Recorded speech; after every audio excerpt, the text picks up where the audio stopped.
ಇನ್ನು ಪೊಲೀಸರಿಗೆ ನ್ಯಾಮತಿ ಬ್ಯಾಂಕ್ ದರೋಡೆ ಕೇಸ್ ಕಗ್ಗಂಟಾಗಿ ಪರಿಣಮಿಸ್ತಾ ಇದೆ. 3 ತಿಂಗಳಾಯಿತು ಘಟನೆಯಾಗಿ. ಈ ಘಟನೆಗೆ ಸಂಬಂಧಪಟ್ಟಂತೆ ಏನು ಬೆಳವಣಿಗೆ ಆಗ್ತಾ ಇದೆ, ಯಾವ ರೀತಿ ತನಿಖೆಯನ್ನು ನಡೆಸ್ತಾ ಇದ್ದಾರೆ, ಒಂದು ರೀತಿ ಪೊಲೀಸರಿಗೆ ಇದು ಕಗ್ಗಂಟಾಗಿ ಪರಿಣಮಿಸಿರುವಂತಹ ಒಂದು ಘಟನೆ ನಡೆದಿದೆ. ಪೊಲೀಸರಿಗೆ ಈ ನ್ಯಾಮತಿ ಬ್ಯಾಂಕ್ ದರೋಡೆ ಕೇಸ್ ಕಗ್ಗಂಟಾಗಿರೋದಕ್ಕೆ ಕಾರಣ ಹಲವು. 3 ತಿಂಗಳಾದರೂ ಕೂಡ ಕಳ್ಳರ ಹೆಜ್ಜೆ ಗುರುತು ಸಿಗ್ತಾನೇ ಇಲ್ಲ. 28ನೇ ತಾರೀಕು ಅಕ್ಟೋಬರ್ SBI ಬ್ಯಾಂಕ್ 509 ಗ್ರಾಹಕರ 12.95 ಕೋಟಿ ಚಿನ್ನಾಭರಣವನ್ನು ಕದ್ದು ಪರಾರಿಯಾಗಿದ್ರು. ಈ ರಾಬರಿ ಕೇಸನ್ನು ತನಿಖೆ ನಡೆಸ್ತಾ ಇದ್ದಾರೆ. ASP ನೇತೃತ್ವದ ಪೊಲೀಸ್ ಟೀಮ್ ರೆಡಿ ಇದೆ. ತನಿಖೆ ನಡೆಸ್ತಾ ಇದ್ರು ಕೂಡ ಇಲ್ಲಿವರೆಗೂ ಒಂದೇ ಒಂದು ಸುಳಿವು ಸಿಕ್ಕಿಲ್ಲ. ಇದು ಹೇಗೆ ಅನ್ನುವಂಥದ್ದೇ ಪ್ರಶ್ನೆ. 28ನೇ ತಾರೀಕು SBI ಬ್ಯಾಂಕ್ ದರೋಡೆ ಮಾಡಿದ್ರು ಕಳ್ಳರು. 509 ಗ್ರಾಹಕರ 12 ಕೋಟಿ ರೂಪಾಯಿ ಚಿನ್ನಾಭರಣ ಕದ್ದೊಯ್ದಿದ್ರು. ರಾಬರಿ ಕೇಸ್ ತನಿಖೆ ನಡೆಸ್ತಾ ಇದ್ದಾರೆ ಪೊಲೀಸರು. ಬರೋಬ್ಬರಿ 3 ತಿಂಗಳಾಗಿ. ಆದಾಗ್ಯೂ ಕೂಡ ಇನ್ನೂ ಒಂದು ಸಣ್ಣ ಸುಳಿವು ಕೂಡ ಈ ತಂಡಕ್ಕೆ ಸಿಕ್ಕಿಲ್ಲ.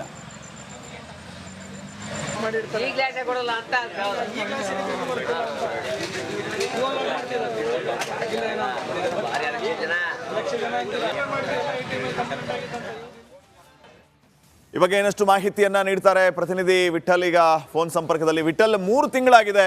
ಹಾಗಿದ್ರೆ ತನಿಖೆ ಯಾವ ಹಂತದಲ್ಲಿ ಸಾಗ್ತಾ ಇದೆ? ಅಪ್ಡೇಟ್ ಇರಬೇಕಾಗಿತ್ತು. ಅಂದ್ರೆ ಈ ರೀತಿಯಲ್ಲಿ ಆಗ್ತಾ ಇದೆ, ಸದ್ಯಕ್ಕೆ ನಾವು ಇಷ್ಟೊಂದು ಟ್ರ್ಯಾಕ್ ಮಾಡಿದೀವಿ, ಈ ತನಿಖಾ ಹಂತ ಇದೆ ಅನ್ನುವಂತಹ ಮಾಹಿತಿಯನ್ನ ಹಿರಿಯ ಅಧಿಕಾರಿಗಳಿಗಾದ್ರೂ ಕೊಡಬೇಕಾಗತ್ತೆ. ಅಂದ್ರೆ ಯಾವ ರೀತಿಯ ಸುಳಿವೇ ಇಲ್ಲ ಕಳ್ಳರ ಬಗ್ಗೆ ಅಂತಂದ್ರೆ ಹೇಗೆ ಸಾಧ್ಯ ಇದು? ಖಂಡಿತ ಶ್ರೀಪಾದ್, ಏನಂತಂದ್ರೆ ಈಗ ಘಟನೆ ನಡೆದು ಈಗಾಗಲೇ 3 ತಿಂಗಳು ಕಳೆದು ಹೋಗಿರುವಂತದ್ದು. ಆದ್ರೆ ಆ ಘಟನೆಗೆ ಅಂದ್ರೆ ಆ ಕಳ್ಳತನ ಮಾಡಿದಂತ ಕಳ್ಳರ ಹೆಜ್ಜೆ ಗುರುತು ಇನ್ನೂ ಪತ್ತೆ ಆಗದಿರೋದು ಇದಕ್ಕೂ ಸಾಕಷ್ಟು ಒಂದು ಆತಂಕಕ್ಕೆ ಎಡೆ ಮಾಡಿ ಕೊಟ್ಟಿರುವಂತದ್ದು. ಸೊ ಅದರ ಬೆನ್ನಲ್ಲೇನು ಆ ಬೀದರ್ ಮತ್ತು ಮಂಗಳೂರಲ್ಲಿ ನಡೆದಂತ ಘಟನೆಯಿಂದ ಇನ್ನು ನ್ಯಾಮತಿಯ SBI ಗ್ರಾಹಕರು ಈಗಾಗಲೇ ಸಾಕಷ್ಟು ಒಂದು ಆತಂಕ ಸಹಗೊಂಡಿರುವಂತದ್ದು ಶ್ರೀಪಾದ್. ಆದ್ರೆ ಆ 3 ತಿಂಗಳಾದ್ರೂ ಕಳ್ಳರ ಹೆಜ್ಜೆ ಗುರುತನ್ನ ಪತ್ತೆ ಮಾಡೋಕೆ ಪೊಲೀಸರು ಎಲ್ಲೊಂದ್ ಕಡೆ ವಿಫಲ ಆಗಿದಾರೆ ಅಂತಾನೆ ಹೇಳ್ಬೋದು. ಏನು ಆ ಬ್ಯಾಂಕ್ ಅಲ್ಲಿ ಆ ದರೋಡೆ ಆದ ಸಂದರ್ಭದಲ್ಲಿ ಏನು ಆ ಕಳ್ಳರು ಸಾಕ್ಷಿ ಸಿಗದಂತೆ ಅಲ್ಲಿ ಕಾರದ ಪುಡಿಗಳನ್ನ ಉಗ್ಗಿ ಹ್ಯಾಂಡ್ ಗ್ಲೌಸ್ ಅನ್ನು ಹಾಕಿರೋದ್ರಿಂದ ಯಾವುದೇ ಫಿಂಗರ್ ಪ್ರಿಂಟ್ ಆಗ್ಲಿ ಅಥವಾ ಶ್ವಾನ ದಳಕ್ಕಾಗ್ಲಿ ಏನು ಅಲ್ಲಿ ಪತ್ತೆ ಆಗದಂತೆ ಸಾಕ್ಷ್ಯ ನಾಶ ಮಾಡಿ ಹೋಗಿರೋದು ಸಹ ಒಂದು ಆ ಪೊಲೀಸರ ಒಂದು ವೈಫಲ್ಯಕ್ಕೆ ಇದು ತನಿಖೆಗೆ ಒಂದು ಅಡಚಣೆ ಉಂಟಾಗಿರುವಂತದ್ದು ಶ್ರೀಪಾದ್. ಅದ್ರ ಜೊತೆಗೆ 3 ತಿಂಗಳಾದ್ರೂ ಈಗ ಅಂದ್ರೆ ಹೊರ ರಾಜ್ಯದ ಒಬ್ಬರ ಗ್ಯಾಂಗ್ನ ಕೈವಾಡ ಇರುವಂತ ಒಂದು ಶಂಕೆ ಹಿನ್ನೆಲೆ ಈಗಾಗಲೇ 6 ತಂಡಗಳಲ್ಲಿ ಏನು ಉತ್ತರ ಭಾರತದ ಕಡೆಗೆ ಮತ್ತು ಕೆಲವೊಂದು ಅಂದ್ರೆ ತಮಿಳುನಾಡು, ಕೇರಳ ಇರ್ಬೋದು, ಅಲ್ಲೆಲ್ಲ ಈಗಾಗಲೇ ಸಾಕಷ್ಟು ತನಿಖೆಯನ್ನು ಮಾಡಿದ್ರೆ ಸಹ ಏನು ಸರಿಯಾದ ಒಂದು ಸಿಮಿಲಾರಿಟಿ ಕೂಡ ಈಗಾಗಲೇ ಪೊಲೀಸ್ ಇಲಾಖೆಗೆ ಸಿಗದಿರೋದು ನಿಜಕ್ಕೂ ದುರಂತ ಅಂತಾನೆ ಹೇಳ್ಬೋದು ಶ್ರೀಪಾದ್. ಥ್ಯಾಂಕ್ ಯು ವಿಠಲ್ ಮಾಹಿತಿಗಾಗಿ. ಇನ್ನು ಪೊಲೀಸರಿಗೆ ನ್ಯಾಮತಿ ಬ್ಯಾಂಕ್ ದರೋಡೆ ಕೇಸ್ ಕಗ್ಗಂಟಾಗಿ ಪರಿಣಮಿಸ್ತಾ ಇದೆ. 3 ತಿಂಗಳಾಯಿತು ಘಟನೆಯಾಗಿ. ಈ ಘಟನೆಗೆ ಸಂಬಂಧಪಟ್ಟಂತೆ ಏನು ಬೆಳವಣಿಗೆ ಆಗ್ತಾ ಇದೆ, ಯಾವ ರೀತಿ ತನಿಖೆಯನ್ನು ನಡೆಸ್ತಾ ಇದ್ದಾರೆ, ಒಂದು ರೀತಿ ಪೊಲೀಸರಿಗೆ ಇದು ಕಗ್ಗಂಟಾಗಿ ಪರಿಣಮಿಸಿರುವಂತಹ ಒಂದು ಘಟನೆ ನಡೆದಿದೆ. ಪೊಲೀಸರಿಗೆ ಈ ನ್ಯಾಮತಿ ಬ್ಯಾಂಕ್ ದರೋಡೆ ಕೇಸ್ ಕಗ್ಗಂಟಾಗಿರೋದಕ್ಕೆ ಕಾರಣ ಹಲವು. 3 ತಿಂಗಳಾದರೂ ಕೂಡ ಕಳ್ಳರ ಹೆಜ್ಜೆ ಗುರುತು ಸಿಗ್ತಾನೇ ಇಲ್ಲ. 28ನೇ ತಾರೀಕು ಅಕ್ಟೋಬರ್ SBI ಬ್ಯಾಂಕ್ 509 ಗ್ರಾಹಕರ 12.95 ಕೋಟಿ ಚಿನ್ನಾಭರಣವನ್ನು ಕದ್ದು ಪರಾರಿಯಾಗಿದ್ರು. ಈ ರಾಬರಿ ಕೇಸನ್ನು ತನಿಖೆ ನಡೆಸ್ತಾ ಇದ್ದಾರೆ. ASP ನೇತೃತ್ವದ ಪೊಲೀಸ್ ಟೀಮ್ ರೆಡಿ ಇದೆ. ತನಿಖೆ ನಡೆಸ್ತಾ ಇದ್ರು ಕೂಡ ಇಲ್ಲಿವರೆಗೂ ಒಂದೇ ಒಂದು ಸುಳಿವು ಸಿಕ್ಕಿಲ್ಲ. ಇದು ಹೇಗೆ ಅನ್ನುವಂಥದ್ದೇ ಪ್ರಶ್ನೆ. 28ನೇ ತಾರೀಕು SBI ಬ್ಯಾಂಕ್ ದರೋಡೆ ಮಾಡಿದ್ರು ಕಳ್ಳರು. 509 ಗ್ರಾಹಕರ 12 ಕೋಟಿ ರೂಪಾಯಿ ಚಿನ್ನಾಭರಣ ಕದ್ದೊಯ್ದಿದ್ರು. ರಾಬರಿ ಕೇಸ್ ತನಿಖೆ ನಡೆಸ್ತಾ ಇದ್ದಾರೆ ಪೊಲೀಸರು. ಬರೋಬ್ಬರಿ 3 ತಿಂಗಳಾಗಿ. ಆದಾಗ್ಯೂ ಕೂಡ ಇನ್ನೂ ಒಂದು ಸಣ್ಣ ಸುಳಿವು ಕೂಡ ಈ ತಂಡಕ್ಕೆ ಸಿಕ್ಕಿಲ್ಲ.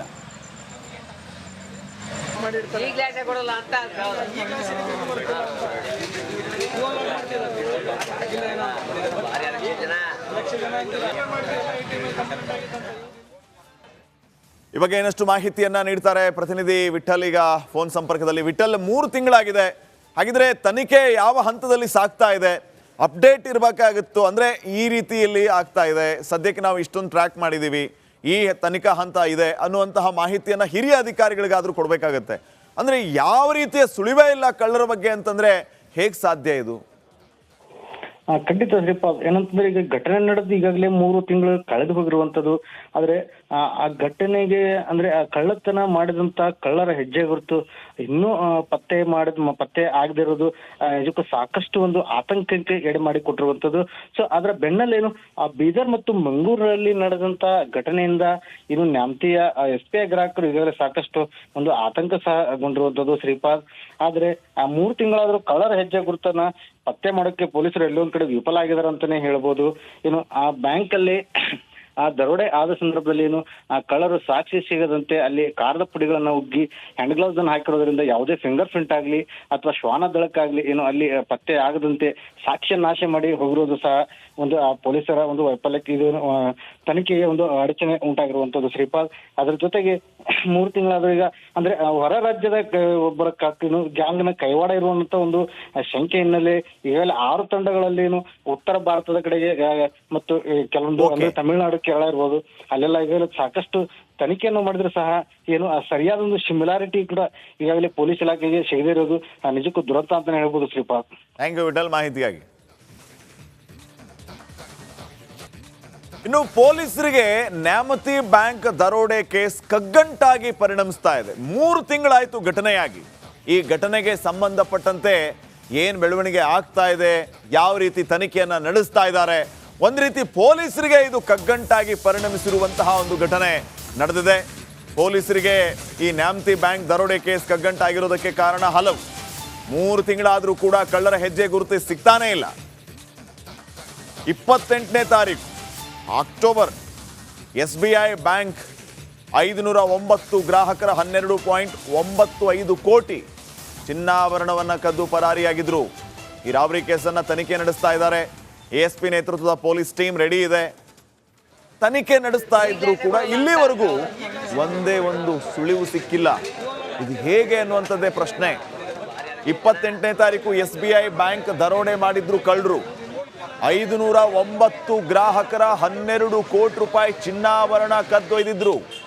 ರಾಬರಿ ಕೇಸ್ ತನಿಖೆ ನಡೆಸ್ತಾ ಇದ್ದಾರೆ ಪೊಲೀಸರು. ಬರೋಬ್ಬರಿ 3 ತಿಂಗಳ ಆದಾಗ್ಯೂ ಕೂಡ ಇನ್ನೂ ಒಂದು ಸಣ್ಣ ಸುಳಿವು ಕೂಡ ಈ ತಂಡಕ್ಕೆ ಸಿಕ್ಕಿಲ್ಲ.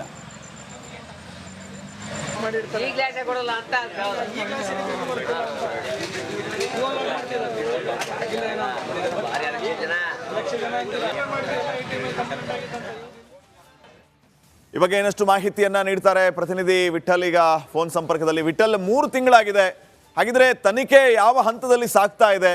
ಅಪ್ಡೇಟ್ ಇರಬೇಕಾಗಿತ್ತು. ಅಂದ್ರೆ ಈ ರೀತಿಯಲ್ಲಿ ಆಗ್ತಾ ಇದೆ, ಸದ್ಯಕ್ಕೆ ನಾವು ಇಷ್ಟೊಂದು ಟ್ರ್ಯಾಕ್ ಮಾಡಿದೀವಿ, ಈ ತನಿಖಾ ಹಂತ ಇದೆ ಅನ್ನುವಂತಹ ಮಾಹಿತಿಯನ್ನ ಹಿರಿಯ ಅಧಿಕಾರಿಗಳಿಗಾದ್ರೂ ಕೊಡ್ಬೇಕಾಗತ್ತೆ. ಅಂದ್ರೆ ಯಾವ ರೀತಿಯ ಸುಳಿವೇ ಇಲ್ಲ ಕಳ್ಳರ ಬಗ್ಗೆ ಅಂತಂದ್ರೆ